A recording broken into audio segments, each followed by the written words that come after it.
तो चलिए शुरू करते हैं। দোস্ত রে, এই যেগুলো চেংড়িগুলোর না রাগ বেশি, এইগুলো বেশি বেশি করে কাপড় কাচবে দন। কে রে দোস্ত, কিসের জন্যে?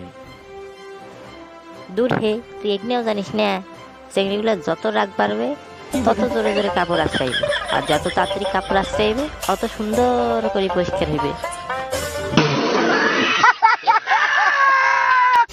এ দোস্ত, মুই না খুবই চিন্তার মধ্যে পড়ি গেল রে। কে রে দোস্ত, তোর কি হয়েছে? আর কইস না রে বন্ধু, জীবনটা নাকি খালি 2 দিনের, আর মুই কালকে রাইত 7 দিনের এমবি ঢুকেছি। কারণ কি হইবে কত?